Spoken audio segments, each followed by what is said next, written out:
The way to get rid of commission breath, in my opinion, is one, you wake up and the scoreboard is 0-0 every day. Meaning, even if you had a good day Yeah. yesterday, it doesn't matter. You had a bad day yesterday, it does not matter. You wake up with a fresh perspective. Like, if I put in the work Yeah. consistently, everything is going to work out. And that sounds almost pious and callous for me to say that. I don't mean it that way. Take it from somebody who's been in there. You put in the work, you go and you do what you know is right to do. The commission will come.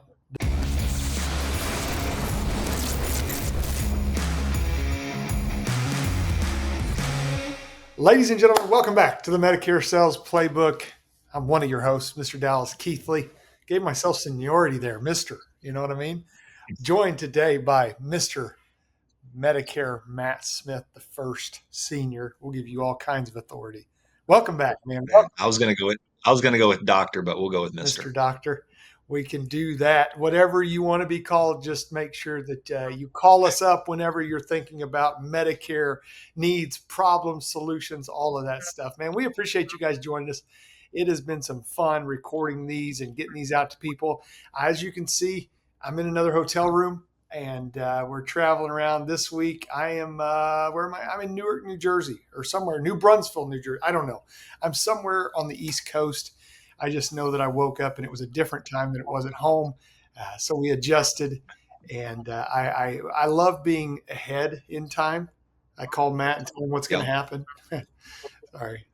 And it's always scary too. Lame jokes. It's always scary.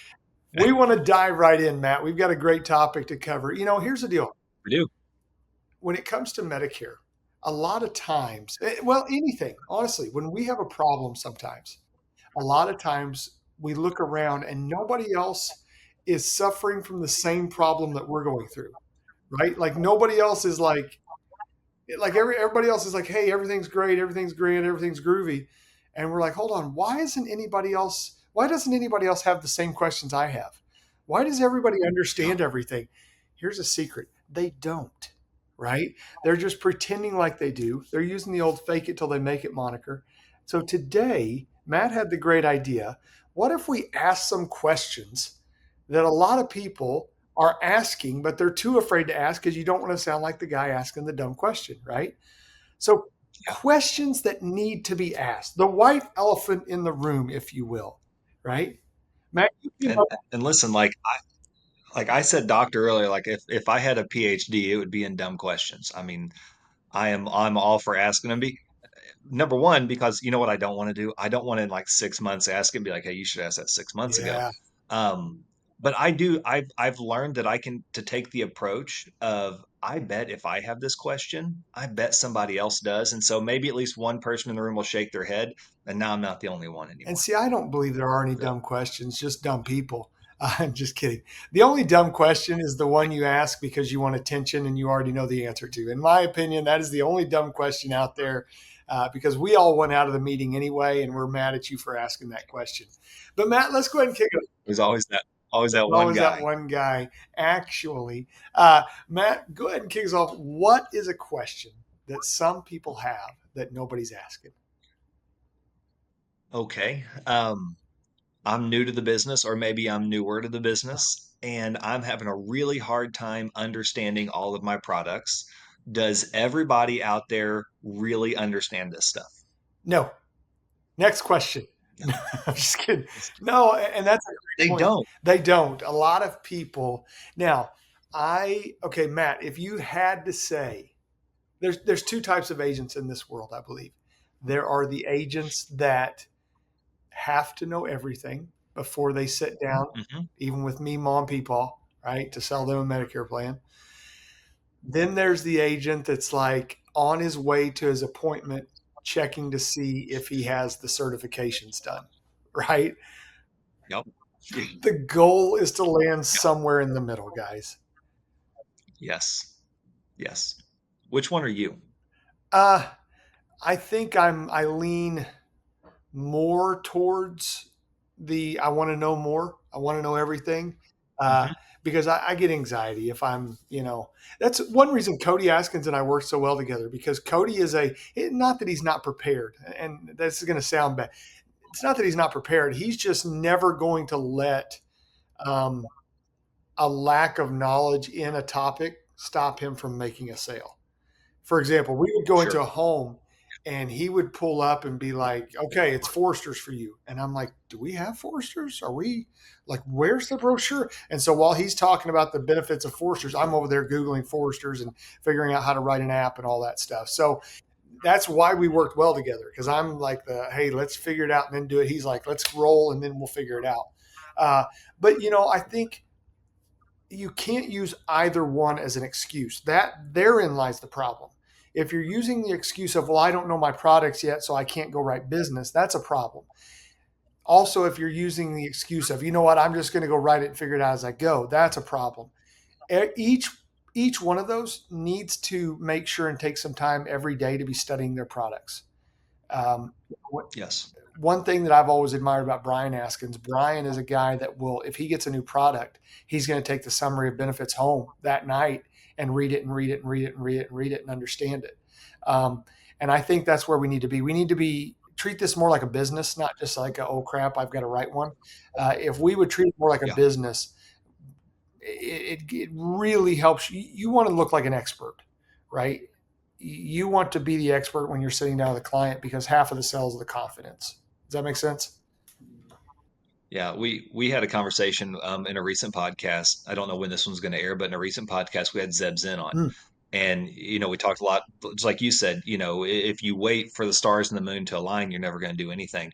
So I think that there is a lot of folks out there who they use that as an excuse to not do something. But I mean, the truth is that you don't have to know everything about the product. You need to know, you need to be well versed, you need to know what it does, how it behaves, you need to know, obviously you need to know rules about it, you know how to enroll somebody, but do you need to know every single thing in that book? You don't have to. mhm. But I think that's where people get hung up, is they're like, man, I don't know everything. Does everybody really? And so that's kind of the question I want to address. Does everybody really know this stuff all the way down to the lowest level of detail? I mean, no, they don't. No, but don't be lazy. But they but Yeah, they yeah. no, they focus on being a little bit better every single Mhm. day, going before you're ready, just being well prepared, knowing. I lean on, again, an anxious guy. I lean more on the end of, I want to know more, but I'm not going to let that stop me from going out and doing it. Yeah, You know, I think the big thing is that bothers me is when people are like, "Well, that's just who I am. I figure it out as I go." No, you know what? That's like, you know what, saying, "I don't know how to tie my shoes, but that's just who I am. That's me." Get better. Learn to tie your shoes. Learn to do the basic stuff. Learn to stuff. I tied mine today. Yeah, I don't have shoes on. I wasn't going to tell you all that, but here we are. Now, to further the other side of it, so one story I always tell to people that have to know everything. My mom, we went to Papua New Guinea when I was a kid. My parents were missionaries, and as we were preparing to go, we did a thing called deputation, which is in Latin the seventh circle of hell, because it's just driving around the country for. We did it for 3 years, and telling people what you're doing, all that stuff. Anyway, we during that time of deputation, we would pop these cassette tapes in, and it would to teach us the language, and we would listen to these. And I can still see the yellow and black book my dad used, and he would go through it, and he had the language. Shut up! I've already heard them all. It's called pidgin, Melanesian pidgin, right? I've had the coos and all that stuff, right? But my dad would sit there and he would go through this, and he would try to learn it and all this stuff. And we get to New Guinea, and we're like, okay, we kind of know pidgin. We kind of know this. We land, we get off the plane, we go out in the village, and let me tell you, we don't know pidgin, but we learned it very quickly because we were immersed in it, right? Like nobody else there spoke Yeah. English. And so when it comes to Medicare, you can get prepared as you want. You're going to go out in the field, and somebody's going to ask you, "Hey, I'm working on my Medicare is through my surviving spouse Medicare, and I get half here and half." And you're going to be like, "I don't speak this language. I have no idea what you're talking about," but you will learn. You'll get Yep. going. So yeah, I mean, what a better way to learn, right, than being out in the field and answering questions. immerse, baby, immerse. Okay, next question. What do we got, Matthew? Um, just trying to think of how to go with this one. We're all friends here, man. Just spit it out. No dumb. I know, man. We are right. We are. Writing for commission breath. So kind of where I want to go with this is I'm meeting with people and they're already in the best place for them, and I can't write them and I can't make any money here. Or I'm writing med subs and it's an anniversary or birthday or it's guaranteed issue and they're not paying. Like, how are people writing business and not getting, like, how are they surviving like this? Yeah, that's a great question. So, if I understand it correctly, it's how is everybody else getting paid when every time I turn around, I'm doing something and it's not making me any money because of the Ooh, anniversary rule that's solid. or Yep. because of this or Yep. that. And I want to break this down. So I was going a different way when you first started, but I want to break it down into both sides. Um, Okay, let's do it. the answer to that one, in my opinion, I want to get your input is do right. Do Yes. right. Um, Yeah. when it comes to, so for those of you not familiar, there are states that have what's called the anniversary rule and the birthday rule. That means that every year, either on the anniversary of the policy or the birthday of the client, they can move to any other plan, like plan. So, for example, a plan G to a plan G with no health questions asked. So, your client gets a big rate increase, and then all of a sudden they're like, "Ah, man, I'm not going to pay that." And so they find out about the anniversary rule, or you call them and tell them, hey, here comes the anniversary rule, which you should be doing. Here comes your rate increase, but we can move you. But what then you go and you find the lower price product, Plan G, but then you go and you look it up and it doesn't pay commission, right? It does not pay Yeah. Or commission. it's Now, 2% or it's a $25 flat fee, something like that. Yeah. right, there's policies that don't even pay a renewal. Like basically, if you sign them up, it's going to do it. Now, my question to you, Matt, if you're doing that and you're writing them, are you telling them, hey, I'm not getting paid here? I think so. Yeah. Yeah. I think so, but yeah, because again, in this industry, our integrity is everything.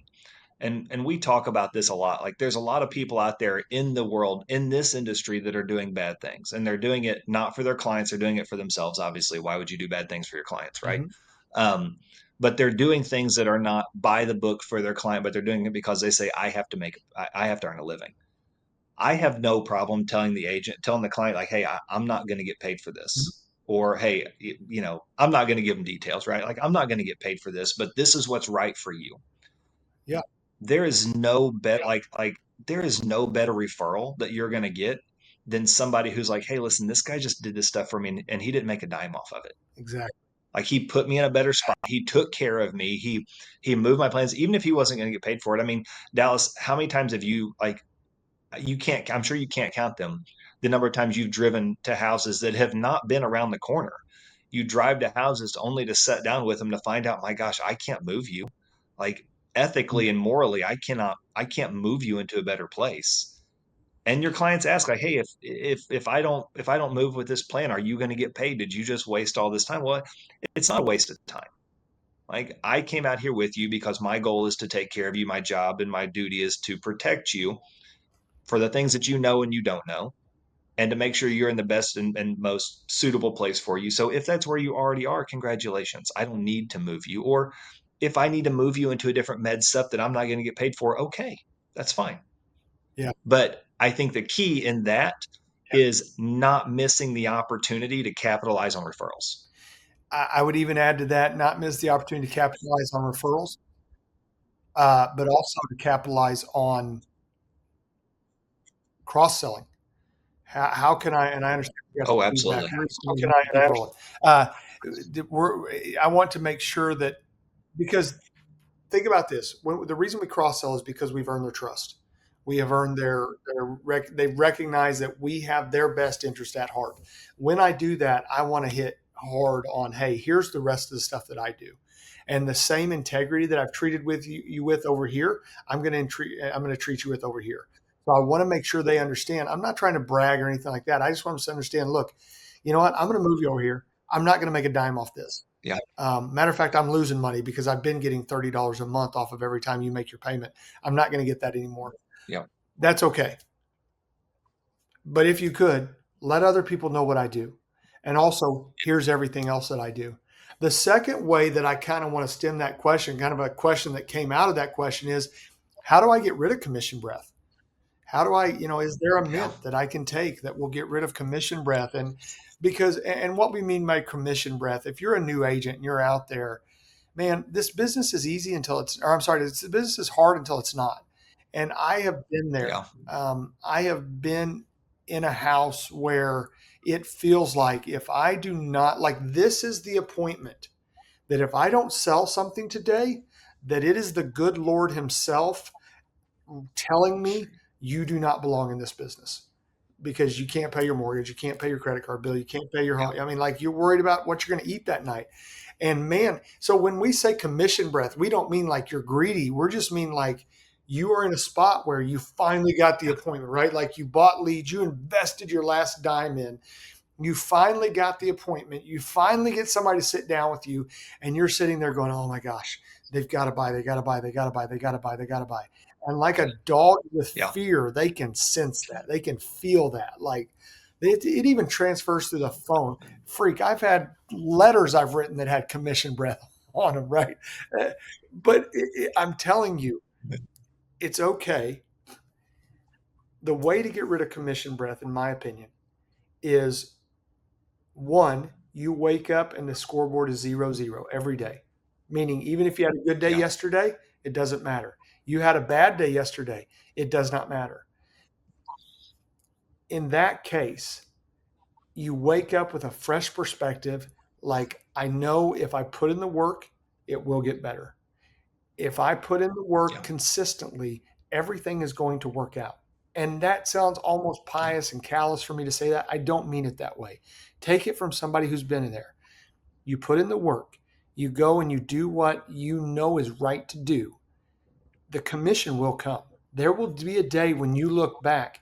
Letitia Jackson talks about her hamburger story, where she talks about there was a Yeah. day that, man, she found a hamburger wrapper in her car, and her husband had bought. She found out her husband went by and bought a McDonald's cheeseburger, and she's like, "Are you kidding me? I'm at home not eating, and you're out there buying McDonald's cheeseburger." There will be a day when you look back and go, "Man, I'm glad we went through that, but I'm also glad it's over." Yeah. And I think, there's this kind of prevalence with brand new agents that they run into those cases a lot. And we hear that a lot too. Like, hey, I'm brand new, and the only thing I can find are people who are in the best spot. Like, I'm gonna go broke doing Yeah. this. Should I move them? Should I, whatever? I think one of the questions that we talk about a lot, and that we talk about with agents a lot too, is here's the question that you have to ask yourself: is that right for the client? Is what you're doing right for the client? Hmm. If it's not right for the client, then it's not right for you. You have spent a lot of time, you spent a lot of money getting licensed, getting, taking tests. I mean, my gosh, who had to take their test more than once, right? Doing their AHIP, doing all of the things. If it's not right for the client, it's not right for you. And if we make those moves because we feel like, gosh, if I don't do this today, like I don't know if I'm going to eat. If we make those moves, what it could cost us in the long run could potentially far outweigh what we're going to make today. Yeah. Yeah. You're trading your integrity. How much is your integrity worth? Two, you could be trading a career. Yeah. Yeah. Don't answer that Yeah. question, man. No, Say, make an offer. yeah. Yeah. You could be trading your career in. I mean, think about this. If you were to really do mediocre in this business for 10 years, you will have a seven-figure business. Mediocre. Yeah. For 10 years, you will have a seven-figure business. Are you willing to trade that in for an anniversary rule policy or, whatever? It's just Yeah. not worth it. I understand. Right now, you're sitting here going, look, man, mama needs a new pair of shoes and freak. Like, I don't know what we're going to do. Yeah. I get that. Yeah. I get that. What else we I just got? to wrap that one up. I had an agent a little while back. It's been a few months ago, and we were just kind of talking about where his business today is. And today he's making 100 and probably 110, 115,000 in renewal income, Mhm. right? And he's been in the business for a few years, and he's like, I had like that first year, it kind of sucked. And that second year sucked. Like I'm not hitting my goals. And that third year, man, it kind of sucked as well. Like I'm still not hitting my goals. He's like, and then I kind of woke up that fourth year. I'm like, hey, you know what? This ain't It's time bad. to lower my goals. Like, No, just kidding. yeah, it's time to lower the goals. No, but you're right. You don't have to go out and produce this crazy amount. You just have to be consistent in what you're doing. Eventually, this business will build to a point where it's worth it. Yeah. So So, another one I've got here that I wrote down as we were talking about these come to me as we go, right? When is it okay to shift? Because, right, you see these people out here, and I'm going to add on to it. How many times is it okay to fail, and when is it okay to shift? You see people out here sure. and you see their success story. We call it the Facebook story. You view their life and everything looks amazing, right? Like their dog's Hmm. coat is shiny, they're driving a new car, their kids are well behaved and turning in homework and making A's and all this. Like you see the best of everything, but what you don't see is what they went through to get here. What you don't Yeah. see is how many times they failed and how many times they had to adapt their business. I think there's a fine line when it comes to adapting because one thing you have to do is you have to, when you go, so let's say I come upon a new way to generate business in the Medicare space, right? And I sit down for hours and I map it out and I say, okay, this is my marketing strategy now. And this is how I'm going to go after people. And this is where I'm going to put my money. And this is where I'm going to put my time. And you try it for 3 days and you're like, this is not working. I got to reinvest in something else. That to me, that is not adaptation. That is quitting No. before you can see the fruits of something. So how long should I go in a down a lane before I say, okay, this isn't working? You know what I mean? What are your thoughts on that? I don't know if I don't know if there's a specific time frame because I think it's going to vary based on what you're doing. Hmm. Like it's gonna vary based on what you're doing. Like let's dive in. Let's use a personal example. Hey, I want to get up and work out in the morning, but the best thing I can do is I can get up and out at 4 a.m. Well, listen, after 3 or 4 days at 4 a.m., you're like, this 4 a.m., that don't I work. didn't know that. Like it's okay then to say, all right, let's readjust our schedule a little bit. Like I think you can do that. But when we're talking about trying to grow our business, I don't know if there's a magic number, but 2 or 3 days isn't it. You you have to just give it time. I think you need to see a little bit of a win from it before you give it. Like you have to see that, hey, there I have to have given enough time for there to be a small win, but just not enough for it to be the long-term strategy, if that makes It sense. does. And I think it depends on, I think your time line depends on the amount that you have invested into it. If you've invested your life savings into something, you gotta give it time to let it work. Give it time to let it do it. Yeah, Now, on the other side of that, when it's time, when that horse is dead, and it's laying on its side, and the flies are coming, and the vultures are starting to circle, man, dismount. Like get off and yeah, try something new. And that a lot of times that takes humility to say, look, I tried this and it didn't work. I think you also have to look at every time you try something it doesn't work. I think you have to look at it as this is my stepping stone in my story of here's what I hmm, tried and it didn't work. There is not a person on this planet, if they are, I'm going to call them a liar, that woke up, tried one thing and it worked and they created a successful career out of it and they did that one thing for the rest of their entire life. Didn't happen, right? Everybody wakes yeah, up.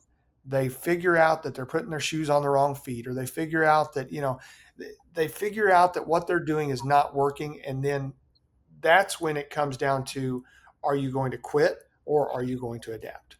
I love the team that we yeah, work with because everything we are doing could fail tomorrow. I hope it doesn't, but everything that we're doing could absolutely fail tomorrow. And I know that we're going to be okay because we have smart people around us, um, and we know how to adapt and overcome and go on to the next thing. So yeah, love that. yeah. That's What solid. else you got for us, Solid. man? Um, this is one came to me a little bit ago. I'm thinking about growing my business. I'm thinking about bringing on downline agents. Am I going to make, whew, this is a hard one to ask. Am I going to make a ton of money in overrides? Or am I going to make more money in overrides than I am in selling? That's probably the question that we want to ask.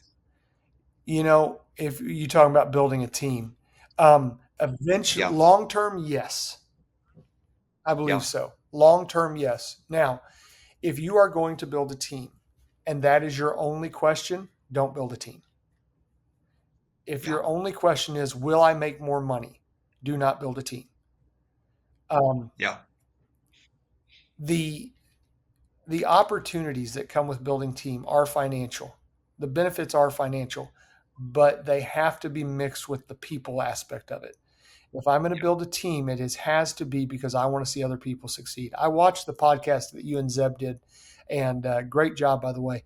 Um, One of the things that really hit me in the feels was when he said, I had an agent call me and say, hey, we just bought gas and my wife bought sodas and snacks and we didn't check our bank account. That's so Like cool. we didn't sit in the So cool. car.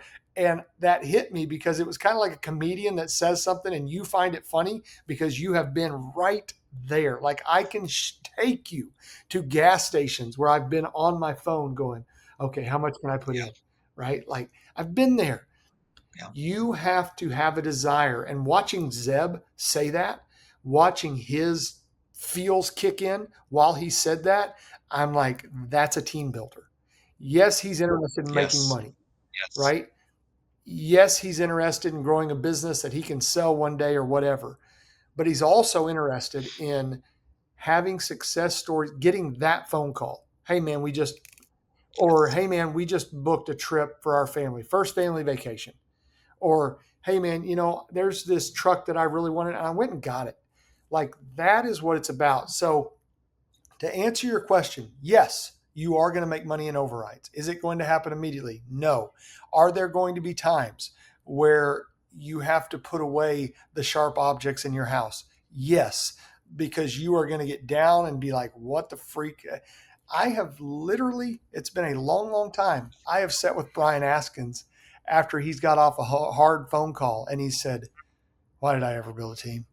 Like this dude has a successful team, right? But he's like, why didn't I just keep selling myself? Why didn't I just go? And I'm like, Brian, because look at everybody that you're helping. He's like, I know. I just had a moment there where I had to question what I was doing. But But yeah, go for it. but you said it so well though, is that there has to be a reason to do it outside of just finances.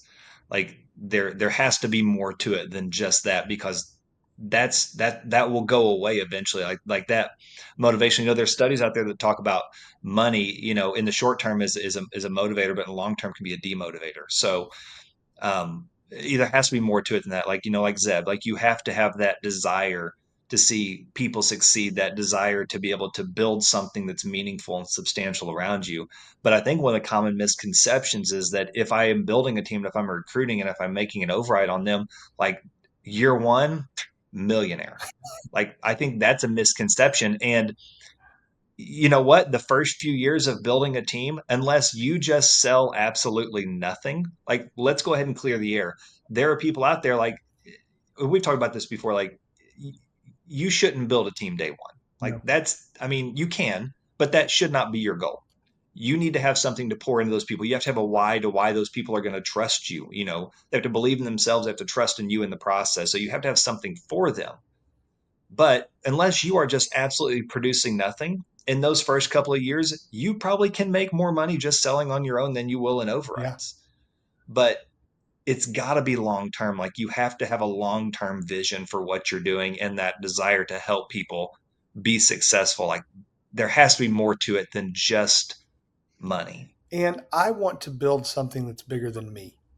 You know what I mean? For Yeah. me, the reasons that when people talk about building teams, the ones that I know are going to make it, I listen to them talk about, I want to leave something behind. Yeah. Nothing against people that go out and just write business themselves. I get that 100%. Um, but when I pass, I still want to have an office or whatever that people go into and it's there because I was there. Does that make sense? A Yeah. legacy. And that is the more people you affect, the longer your legacy is going to remain. The more people you touch in this world, in this life, the longer your legacy will remain.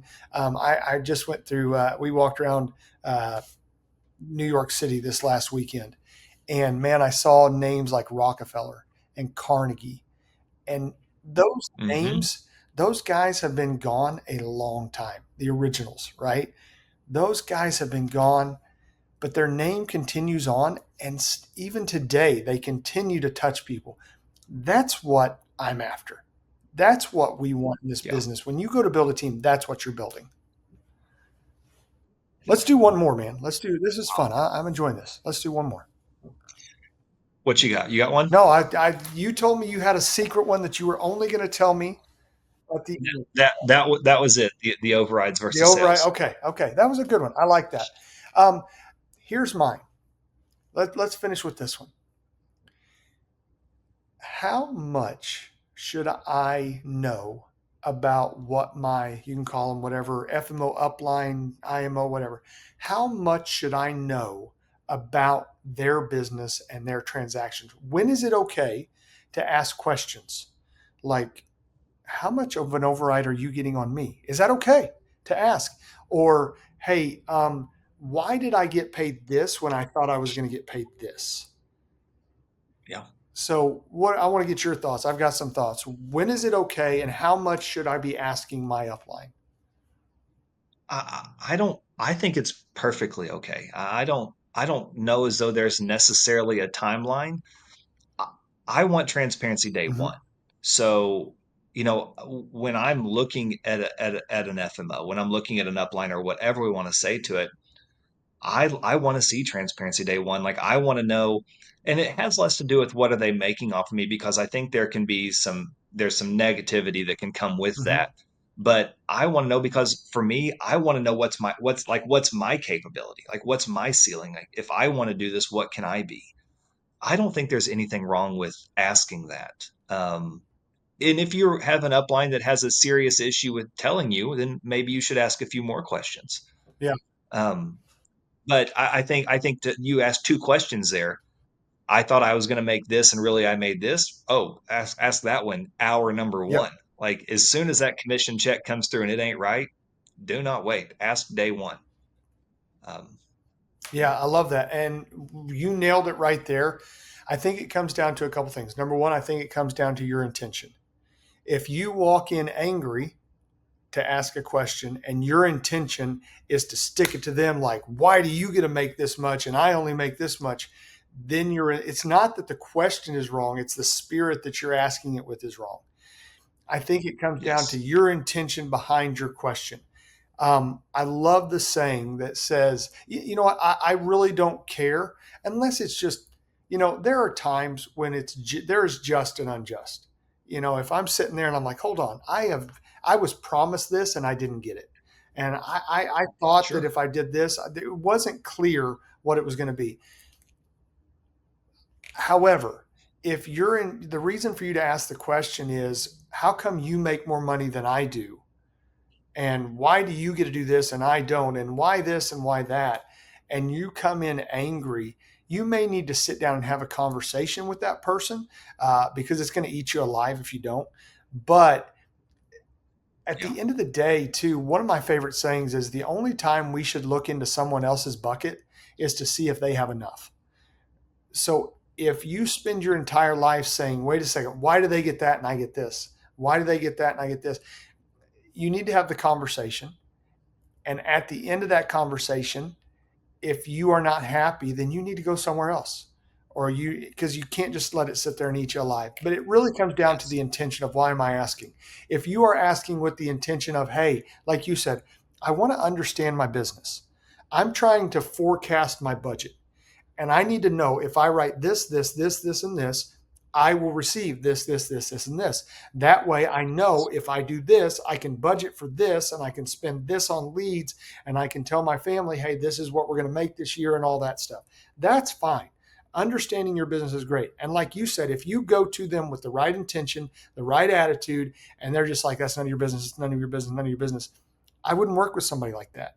I want transparency. Sure. But I've also worked with agents that are like, wait a second, how come you got paid that and I got paid this? And I'm like, hold on, we talked about this. We've laid it out and Yeah. you've asked me this 9 times. That's that. Then your intention is wrong, your attitude's wrong, and it's going to be a problem.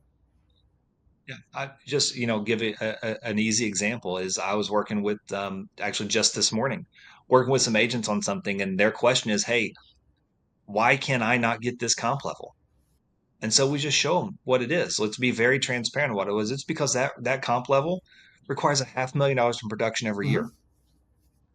That's what it takes to get that. So what I love is that they're asking the question is why. What I love the opportunity is that when the upline can turn around and say, hey, listen, let's use this as an educational moment. Yeah. Let's show you, let's pull the curtains back a little bit and let's show you what it takes for you to get where you're going. That way, whenever they're setting their targets or when they're setting their sights on something, they can say, hey, listen, I really want to do this. Well, now I know what it actually takes to do it. It just doesn't take friends in high places. It takes time and it takes producing, it takes numbers, it takes effort. Like I love the opportunity to be able to show that to agents that this is what it actually takes to get there. So I think when you're asking with the right intentions, um, and you're open to what that conversation is going to be, I don't think there's a bad time to ask No, it. there's not. And man, I don't know how many times in my life I have sat down, angry, written an email, keep your hand really far away from that send button, read the email back, right? And then decide whether or not to hit send, or do I need to take a walk around the block and come back and, take a Yeah, few words out or put a few words in or put a please in I'm a big believer anytime there's a question to ask that may be difficult. I'm a big believer in the old sweet sandwich. Start off with a thank you, yeah, put in the meat of the sandwich, and then end with a thank you again. Um, yeah, but again, judge your heart. We never make a decision when you're angry, sad, anytime out of emotion. That stop, think about what you're going to do, and then go. And last thing I'll say on this: when there's a hard conversation to be had, do it in person. Um, yes, we cannot read emotion in the context of an email or a text. no, But worse than that, we can add what we think the emotion is in the context or in an email and a text. yes, So I never would do a hard conversation, email or text. Do it in person, stuff like that. So, never. Lay the groundwork, but don't have it. and guys, here's a secret that we Matt and I want to let you guys in on. The reason we have these questions that we came up with them, it's because everybody has these questions. You're sitting there and you're Yeah, thinking, and I think I've said this before in this podcast.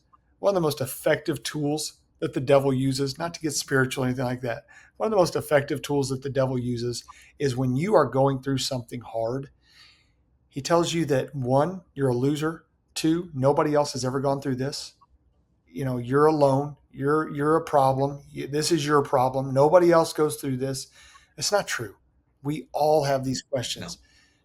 What makes successful people successful is the ability to ask the hard question, is the ability to have the yes, right conversation. Say, hey, listen, I need to lay some things out.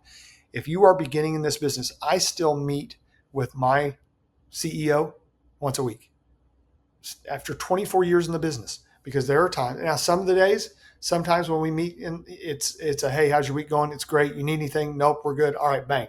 But other times there's times when I need to sit down and say, hey, look, I've got a tough question to ask. This, and then we lay it all out and we walk away feeling better because it got laid out there, right? yeah, So great topic, man. Matt came up with this one. Great topic. Questions that are hard to ask but do need to be asked. Good yes. stuff, man. So, Yeah. Guys, we do want to thank you for all this. We've got people telling us who they think should be on the podcast. We've got people giving us topics for the podcast. If there's a question that you would maybe like to ask your upline, or you're wondering, is this a dumb question? Shoot us an email, dallas.keithley at MedicareSalesPlaybook.com. Shoot us an email. We'll ask it for you. We may even call your upline. Who knows? But I'm just kidding. We wouldn't do that. We'll keep it anonymous if you want us to. Listen. I can be the asker of dumb questions. All right, like we're good to go. yeah, So, love it. yeah, make sure you're liking, subscribing, sharing, all that stuff. We appreciate you guys. Matt, again, thank you, man. Great job. Great time. Great Good time. stuff. All right. Thanks, guys. We'll see you on the next episode of the Medicare Sales Playbook.